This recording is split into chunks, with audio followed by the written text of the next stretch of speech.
Assalamualaikum warahmatullahi wabarakatuh. Perkenalkan, nama saya Prabowo Sumiawan, NIM D600-190-181. Di sini saya akan mencoba menjelaskan tentang beberapa hal yang berkaitan dengan web dinamis. Yang pertama, apa sih web dinamis itu? Web dinamis itu web yang isinya dapat dirubah sewaktu-waktu dengan sangat mudah, tanpa harus mengubah skripnya atau kode-kode atau codingnya. Jadi data yang ada di database itu disimpan dalam satu database di MySQL, sehingga orang-orang yang tidak bisa coding pun dapat merubah isi konten tersebut tanpa harus menguasai bahasa pemrograman atau skripnya. Dan untuk perubahan konten atau dokumen ini dibilang mudah dibandingkan dengan web statis yang harus memiliki kemampuan khusus dalam bidang script. Yang kedua adalah database.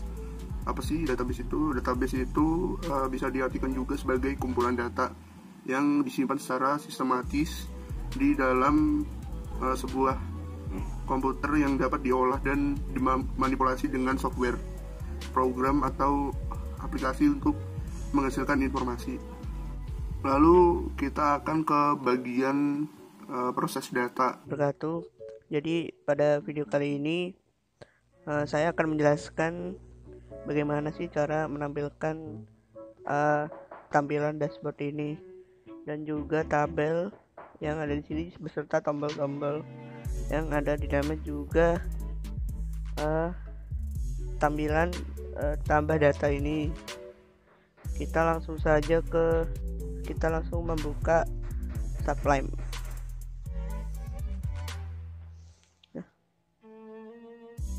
Nah, ini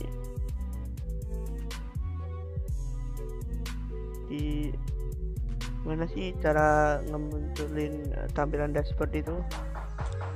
Jadi di sini ada script yang digunakan untuk memunculkan dashboard ini. Cara membuat aplikasi app dashboard ini. Jadi yang pertama kita lakukan adalah membuat file di dalam program TM ini, folder dalam program TM ini yang bernama dashboard, dan di dalamnya itu ada template yang berisi folder atau file-file HTML yang kita perlukan. Jadi sebelum itu kita mengatur pada bagian settings terlebih dahulu, yaitu di bagian install apps ini kita tambahkan dashboard. Setelah itu kita mengisi database ini dengan sesuai yang ada di XAMPP.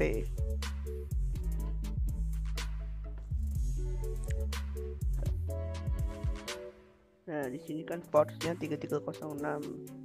Kita menggunakan localhost. Lalu habis itu setelah merubah bagian settings, kita ke URL-nya terlebih dahulu. Atau di sini sudah ada URL dari masing-masing tampilan. Yang pertama ada URL untuk tombol yang ada di sini, tombol delete dan update. Jadi tombol delete dan update ini berfungsi untuk menghapus maupun merubah tampilan yang ada dengan cara script begini. Di sini menandakan berasal dari update, berasal dari delete, lalu dari prosesnya itu dari delete ID, dari angka 0 sampai 9 bisa ditambah, lalu berakhir di proses delete tersebut. Lalu berasal dari script yang ada di views.delete dan namanya itu delete, sama halnya dengan URL di bawahnya. Lalu di sini ada script mengenai tampilan seperti tabel, tabel ini dan halaman tambah data ini. Jadi di sini dituliskan kalau URL-nya itu berhenti di halaman create atau tambah data dan berasal dari tampilannya berasal dari views yang create, lalu namanya adalah create. Begitu juga sebaliknya, seterusnya. Lalu kita lihat di halaman views.py. Di sini kita bisa menambahkan dev yang diperlukan seperti update, delete, create, list, dan testing. Jadi di update ini kita memasukkan dev yang berfungsi untuk merubah data yang ada di tabel tersebut. Lalu yang delete ini tampilannya untuk menghapus. Di sini ada filter dan delete, gunanya untuk menghapus data yang sudah dituliskan. Lalu di sini ada create di sini untuk menambahkan data. Bisa dilihat di sini ada script tentang menambahkan data.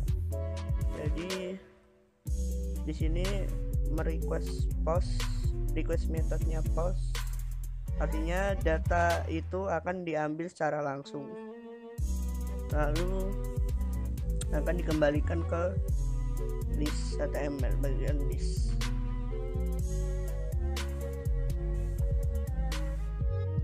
Lalu di create.html ini berfungsi untuk menampilkan halaman dari tambah data ini. Lalu bisa dilihat di sini yang menandakan artinya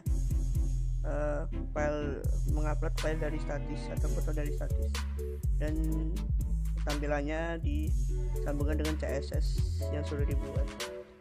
Lalu di sini tampilan dashboard, tampilan header dari webnya. Lalu di sini ada untuk membuat form yang digunakan untuk menambah data, dan ada tombol untuk mengirimkan ke tabelnya. Lalu ada tombol kembali untuk kembali ke tampilan dashboard.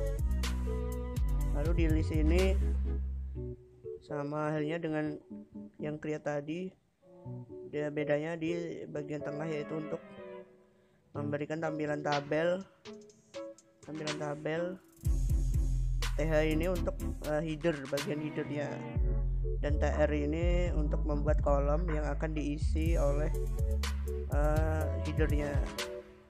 Lalu TD ini digunakan untuk memasukkan database yang sudah dibuat. Sudah.